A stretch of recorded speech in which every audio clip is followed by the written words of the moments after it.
The thing that a lot of people don't know, especially the younger people, it's great listening to music, right? And it's nice if you're working out or doing something you want to, listen to some nice music.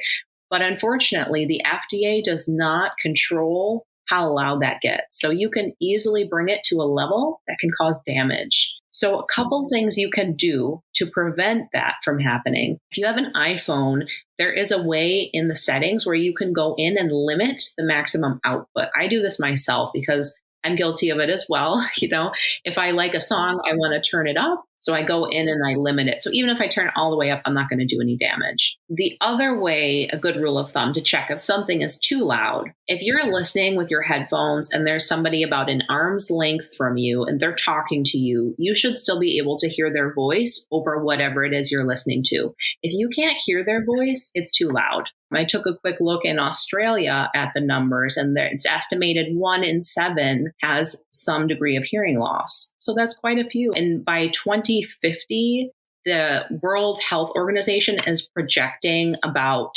2.5 billion individuals will have at least some degree of hearing loss in at least 1 ear, with approximately 700 million people to the extent where they would require rehabilitation. So that's a lot of people that this affects. This is episode 116. I am so happy that you're here, and thank you for joining my show, your coach, Helen Yuskovic. I am on a worldwide mission to help people get confident in putting themselves first, because I used to put myself second my whole life. And because of that, I experienced every unhealthy relationship possible. An unhealthy relationship with myself, my health, my wealth, my intimate relationships, my family, my friends, and my career. I'm now living in an abundance that I used to just dream about. So I want to pave the way for you too. It's time, guys. It's time that you live in the life of your dreams as well. So let's take a step towards that right now. P.S. Subscribe to my podcast on your app now so that you always tune in to my new episodes. Hello and welcome back to the show. We have a special guest today, and her name is Amy Sarow. And Amy's doing really good things in the world of health and hearing, and I thought this would be a really great episode because we haven't actually had an episode like this. So firstly, Amy, thank you for coming on the show today. Thanks so much for inviting me. I'm very excited to be here. As you can tell by her accent, she's not an Aussie, and I'm in the future, she's in the past. 6 p.m. her time, 9 a.m. my time. So I really appreciate you having an extended work day today because of us. And for those people listening, I would love for you to share a history about yourself, how you got into this space, why you got into this space, and what it is that you actually do. Yeah, absolutely. So I am a US-based audiologist. A lot of people, and I don't know as much about, how things are in Australia, but in the United States, not so many people know about audiology or what audiologists do. So I work with people who have hearing loss. We help with hearing aids, cochlear implants, that sort of thing. Also those who suffer from tinnitus, sometimes also pronounced tinnitus, which is any kind of ear noises that they have going on. For some people, it's very bothersome and they really need some help and some support to be able to improve their quality of life. And then another area of audiology that also not as many people know about is the area of balance. So that is the inner ear has 2 parts, the hearing portion, and then also the balance portion. If something's going on with the balance portion of the ear, it can affect your hearing. It can also affect how you walk, make you feel dizzy, make you feel like things are spinning. So that is all, my wheelhouse, all of the things that I do in my field. Now, how I got into that is sort of an interesting story. So I started originally my bachelor's degree. I studied German, and I went and studied abroad, and I graduated with my degree. I went over and I taught English in Germany for a few years, which was very interesting. I learned a lot about the culture over there and the people, helping them to communicate in English, which was wonderful and very interesting. Got to learn things about how they make cars and things like that. Then I came back to the US and I decided to change careers a little bit and go back to school. I was originally thinking of something to do with teaching because, teaching is something that I've done. So I thought speech pathology. And as I was taking the coursework, I learned about audiology, which was fascinating to me. I saw one of those videos where there's a child who has a cochlear implant that gets activated and you can just see, the light in their eyes and they're able to hear again. And I was just sold on audiology and what it can do and how powerful that really is. That's so interesting. Hearing is one of these things that a lot of people take for granted. And it's one of those things where sometimes, it can be a little too late and you've already suffering hearing loss and you are suffering the implications and the loss of quality of life. I've noticed as well, with my parents and just some older people, when they keep repeating themselves or when they're like, what did you say? Huh? And then, it made me think, with my mum, I wonder if her hearing is going. How come she can't hear what I say all the time? And I was met with complete denial.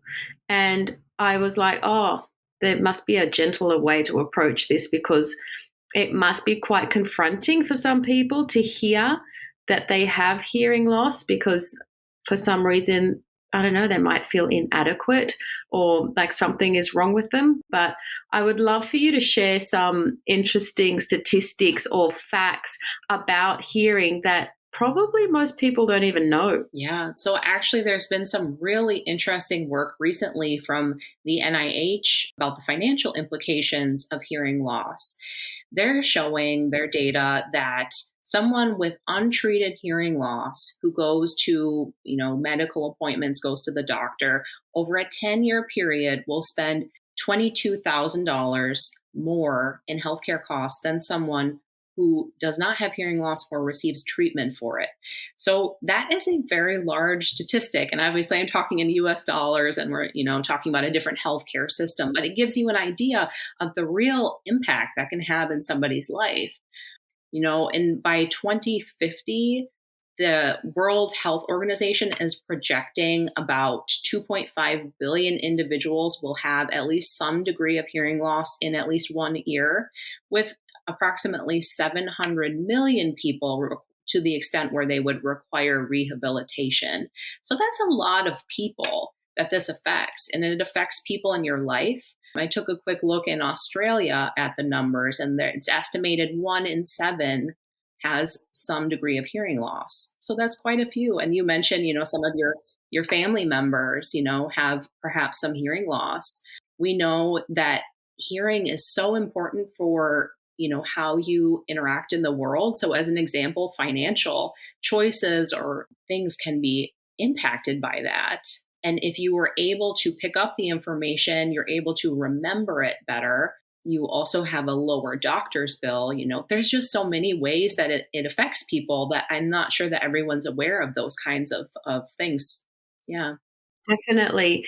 Here in Australia, we have audio clinics scattered around shopping centres and malls. And I walked in one day with my mother so that I could get her hearing tested so that she could see that actually maybe something is wrong. And we did that hearing test where we put the headphones on and her hearing came back terrible.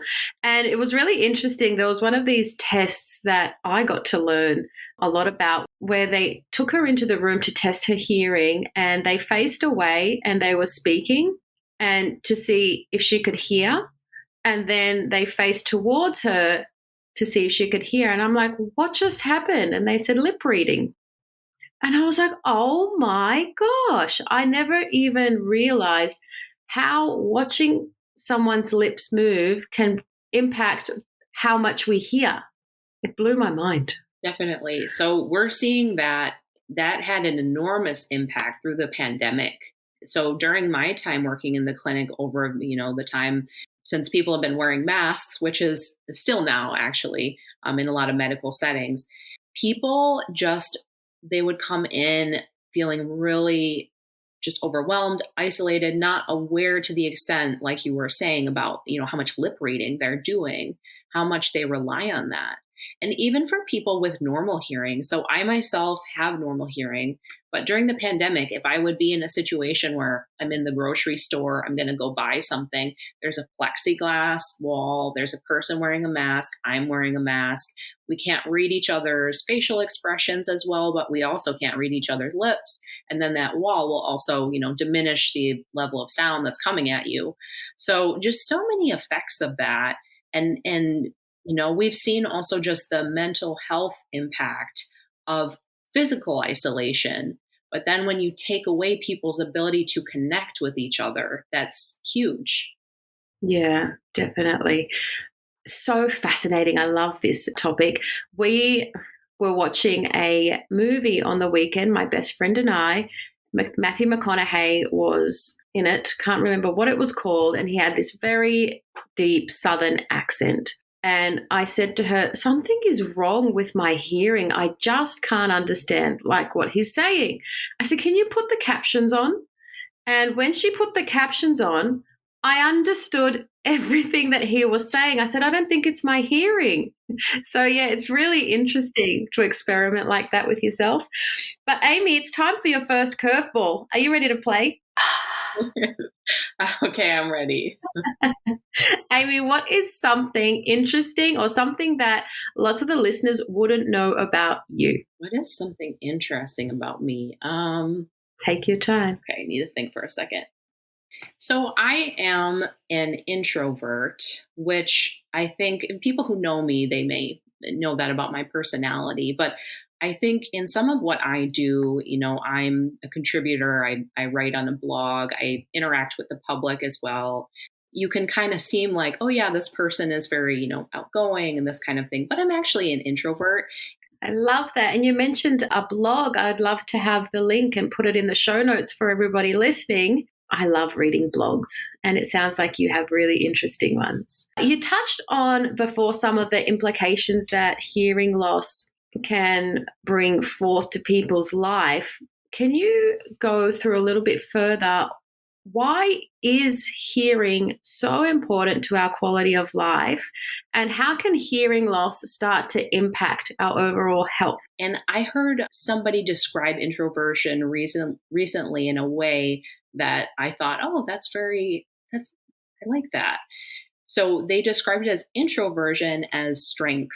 And I think that each of us has a uniqueness to us, whether it be, introversion or other traits, that the world needs all of us, and, I have certain qualities that I can use to help make progress in what I do, to spread good information. I think about things very carefully before I do something. So yeah, I suppose that's something that people wouldn't necessarily know about me. So if you think about it this way, so we were just talking about, a situation where, let's say for COVID, you have a mask on. You're not able to really fully see what the person is saying. But somebody with normal hearing, they're able to pick up on enough things where they can probably follow the conversation. If you take that away from someone who has some hearing loss, they're going to be using more cognitive resources. They're going to be working a lot harder just to get the words. And for people who don't have hearing loss, or maybe are in a nice environment where it's easier to understand, you don't think about how that affects things. You're just participating in the conversation and almost maybe taking it for granted that you're able to do that. But someone with hearing loss is working really hard. Their mental energy is expended just trying to understand things. So they're not able to think about higher level parts of the conversation, like, oh, I'm wondering about this or that topic, or, thinking into the future. They're really focused on those words. And so they're not as present in the conversation. And that can impact, business decisions. That could impact relationships. That has a lot of trickle down effects. We also know that recent research is showing with cognitive health that there's a connection there as well. So when we're able to provide a good auditory signal, the brain doesn't have to work as hard to tease out the meaning. And that means it's easier to have a memory of what someone said. So if you have let's say, mild cognitive impairment or you're at risk, it's very smart to get treatment because you want to preserve your memory and be able to, function well as you age as well. Yeah. And I feel like it could become quite a lonely place. Definitely. So it also has mental health effects as well. Someone who's feeling isolated, like they can't communicate. Sometimes patients, when they're telling me about, I'll ask them, you have some hearing loss. What's that like for you? Can you tell me more about, what that is like for you? And they'll tell me about how they're avoiding certain situations because they don't want to feel embarrassed. They don't like feeling left out, and it makes them sad because they want to take part in those conversations. They want to be there, but there's, it's uncomfortable for them, and it makes them sad. It makes me sad. Yeah, it is really sad. So I always, when I hear people, especially the older population, if they repeat themselves or excuse themselves or say sorry that they can't hear properly, it breaks my heart that they have to apologize that they can't hear the conversation, and how some people can just lose patience with, just repeating yourselves, because one day we might get there and we might as well lose our hearing. And how would we like to be treated in that scenario? Amy, it's time for your second curveball. Are you ready to play? I'm ready. Amy, what's your favorite form of self-care? My favorite form of self-care. I do like a nice bubble bath. I think that that's probably one of my favorite things. It's just very, it doesn't really cost anything. It's something that is available to you, especially in the winter time. So in where I live in Michigan, it can get very cold in the winter. I don't know about you guys if you get any snow or anything like that, but it's just very, very soothing. Is okay. So that's probably my favorite, with like a nice scented bubble bath, maybe some candles, that's nice. It sounds beautiful. I have to have at least a bath a week. And actually, it was my birthday recently, and I got treated to a Japanese bathhouse. So I had about a 4-hour bath. So there's a whole bunch of different baths at different temperatures. There's really hot ones, and then there's sort of a medium heat one. And you just sort of walk around and you jump in the bath and you sort of sit, just relax. And they tell you, make sure you don't stay in the really hot one for over 10 minutes because your body won't adjust. And then they had like a cold bath that you could just jump in as well. And then they had a steam room, and I was like in bath heaven. Well, that sounds amazing. I've not heard of that before. So yeah, I'll have to check that out. Yes, the Japanese love their baths. They usually have showers, the whole family, and then they have a bath which is 40 degrees Celsius. I'm not sure how hot that is in Fahrenheit, but pretty like high 90s, I'm pretty sure. And yeah, I wanted to say maybe 100. Yeah. And then they all just sort of soak in the bath after their shower. And it's just so amazing. And I totally understand because it feels so relaxing. And the heat, it must move your blood around and help your circulation as well. I digress. Amy, this is a big question because I feel like people listening are like, oh my gosh, my hearing, what do I do? What can people do to prevent hearing loss? This is like a 2-part question. And then if people feel like they do have hearing loss, what can they do to prevent further hearing loss? Mm-hmm. Yeah. So that's a fantastic question. And there's a lot of attention on this topic right now or in recent years. So we know in my graduate school program, we actually used to bring in students to do a hearing screening and then have them bring in their headphones or their iPod and listen to it at a volume that they would. And then we had a mannequin where we would put it in the mannequin's ear, and there was a little speaker that would pick up the volume of how loud that was. So we were able to measure, how loud is that actually in your ear? The thing that a lot of people don't know, especially the younger people, it's great listening to music, right? And it's nice if you're working out or doing something you want to, listen to some nice music. But unfortunately, the FDA does not control how loud that gets. So you can easily bring it to a level that can cause damage. Mm. So a couple things you can do to prevent that from happening. If you have an iPhone, there is a way in the settings where you can go in and limit the maximum output. I do this myself because I'm guilty of it as well. If I like a Wow. song, I want to turn it up. So I go Yeah. in and I limit it. So even if I turn it all the way up, I'm not going to do any damage. That's so interesting. Do all phones have this capability? As far as I know, they do. I'm not as familiar with Android phones, but I know that there is a way to limit the output. And a good rule of thumb that you can use if you're wondering, well, how loud? So you want to probably about 70% of the maximum would be ideal, 60 to 70%. If you can just slide that little slider down, you're going to do yourself a favor. That is a fantastic point because I don't know if you know, but I coach teenagers. Oh, do you? And Okay. Yeah. yes, they're all wearing headphones, AirPods all the time, listening to things. And it's really great now that I could pass that on to just get into their phones and bring that slider down to that 60, 70% mark, because everywhere I look, people have these AirPods in their ears nowadays. And it's like, how loud are you listening to this? I used to be a DJ. And so for nearly a decade, I was in very loud environments.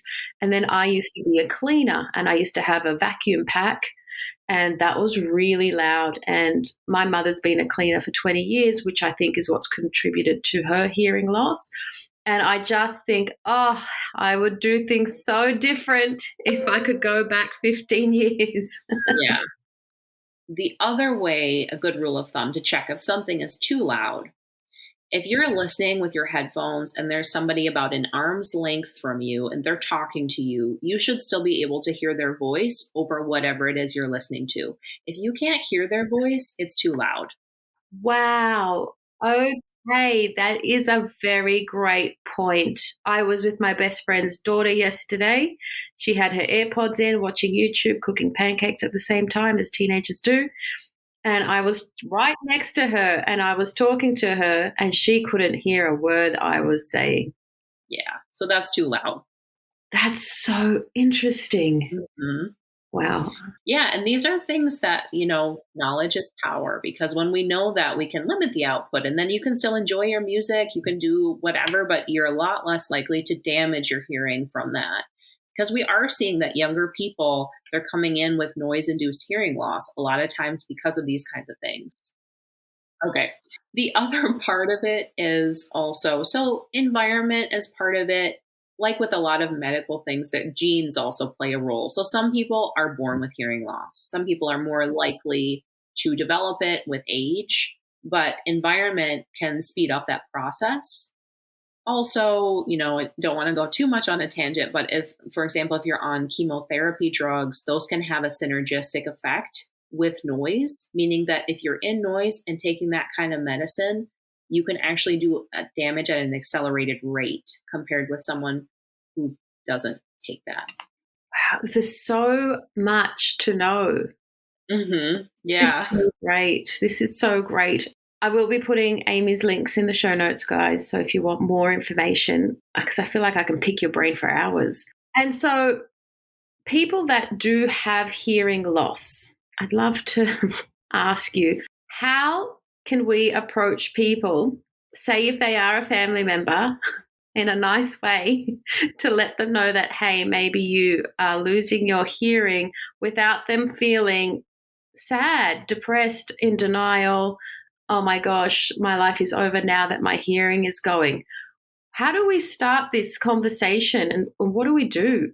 So it is a conversation that can be approached gently with some people, because I think you're right. Some people, they feel uncomfortable about talking about that. Maybe they've noticed it themselves, but you're the one who's noticing it a lot more than they are or choose to acknowledge. For those people, I would try to be empathetic with them and kind of meet them where they are. So it's useful to talk about, the things like let's say it's your grandmother, just as an example. So you'd say like, Grandma, I so, enjoy spending time with you. I would love for you to be able to be more involved in the conversation. What do you think about that? And just have, like an organic conversation about it and see what her thoughts are about it. And then you can kind of gently introduce that, you might think of something that could help you. I think that would be really good for you. What do you think about that? Because I think if you approach it as kind of you're alongside them rather than, you have hearing difficulty, this is what you need to do. It's a lot easier for people to be more open to that, or at least open to the idea. Maybe it takes time, because research shows us that from the time a person is diagnosed until they actually seek treatment is about 7 years for the average person. Now, some people it's sooner or later, but that's an average. So you have to realize that some people, they just take some time to be ready to do that. Yeah, and I totally agree, because I blew it, guys. I blew it with my mother. I didn't realize it was a sensitive topic until afterwards, because in my mind I was like, it's just hearing loss, we can fix it, we can go get your hearing tested, we can get, there's new devices that you can use. But I think it was like just too much for her in too short a time. So yep, those of you that do have aging parents, go slowly and just see what they're like. I suppose people are different, like you said, and just to be gentle. Amy, it's time for your last curveball. Are you ready to play? I'm ready. So I'm a mindset coach, and I love hearing about ways that people can conquer their own mindset. So my question to you is, how do you move through a negative mindset to a positive mindset? I think for a moment. So what I love about Amy, guys, is she's a processor like me. We call this AD in NLP, audio digital, and we take a moment so that we can process everything and then we come up with an answer. I love that. Yeah. So I think that, okay, let's say if I've had a bad day or something negative has happened. I think it's important to acknowledge what that feels like for me and to be honest with what that's like. But then, and maybe I have to do something like go for a walk or just be able to process it, something that's disappointing, because it doesn't do any good to pretend like it didn't happen or ignore it, to kind of put it off to the side. You have to deal with it. So we're humans, but we have emotions that are real that we have to manage. So I'd say do something to kind of allow that to process itself, but then also say, okay, now I need to move on. What are my next steps? What can I do to move forward? Because you don't want to get stuck in that place. Everybody has things that happen that are disappointing or they don't turn out the way that they want them to. But it's important to remember, I've had something bad happen in the past, and I also moved through that. I was able to get through it. So I'll be able to do the same here.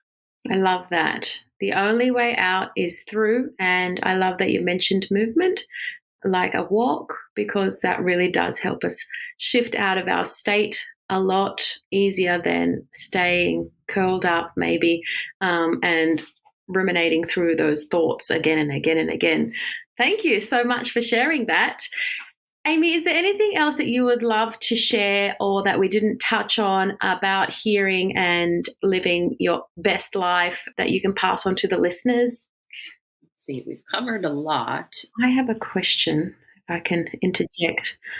I was just thinking about babies, right? We've spoken about teens, we've spoken about the older pop. Is there things that parents can be doing around their children, just say with radio, music, cars, TV, because sorry, Queenie, but when my best friend's driving in her car, she loves her music, she turn it all the way up. And actually a lot of my friends with their babies have really loud music playing. Is there anything that we need to be mindful of? So with babies, it's the same as with kids or with anybody else. You also want to protect their hearing, of course. There are actually, I've seen recently, some headphone manufacturers that make them for babies so that they fit comfortably on their heads, and that they're like, let's say if you have a newborn or a young child and you want to go to, I would say, a U.S. Football game, those get really loud, very, very loud. And It's not something you want to be exposed to for hours. Certainly for your child, you don't want that because you want them to have really good hearing so they're able to preserve that for their life. So something like that can be really useful, just being mindful of the noise level for everybody. And if you're curious, so I do this, I'm an audiologist, I'm maybe a little different, but I have a NIOSH app on my phone, which anybody can download for free. It's NIOSH. And that is a sound level meter that you can use on your phone. You open it up and you can instantly see how loud your environment is. And you can think of your daily sound intake kind of like your sodium intake. You don't want it to go above a certain level because it could be hazardous for your health.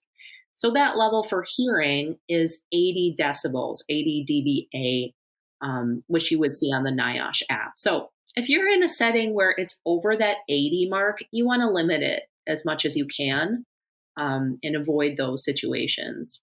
I just wrote that down. Okay. But look at that. It auto-corrected to the word noisy. How funny is that? Yeah, so it's NIOSH. How ironic. Thank you so much. That is very useful and a really great hack. I'll put a link to that app in the show notes as well. And you said it's a free download. That's amazing. Amy, anything else that you'd like to share before we wrap it up for today? So I would love for any of the listeners, if they're wanting to know more about hearing health, to visit my blog, which is just my name. So it's Amy, A-M-Y, Sarow, SAROW.com. And you can always message me if you have any more questions, of course. Thank you so much for your time today. This has been so insightful, and I am so glad that we got to connect. Thank you again, Amy. Thank you. I appreciate the opportunity. All right. Talk to you soon. Thank you times infinity for spending time with me. It really means a lot. Putting yourself first will really help escalate your goals, your dreams, and I love being on the journey with you. So make sure you come and tell me on my Instagram at Whole Health, which is HOL_health, and comment below this podcast photo to share your thoughts on my show today. And if you enjoyed it, please leave me a 5-star review on iTunes or Spotify so that I can keep bringing amazing value to you. I'm sending you truckloads of love, power, and joy. Bye for now.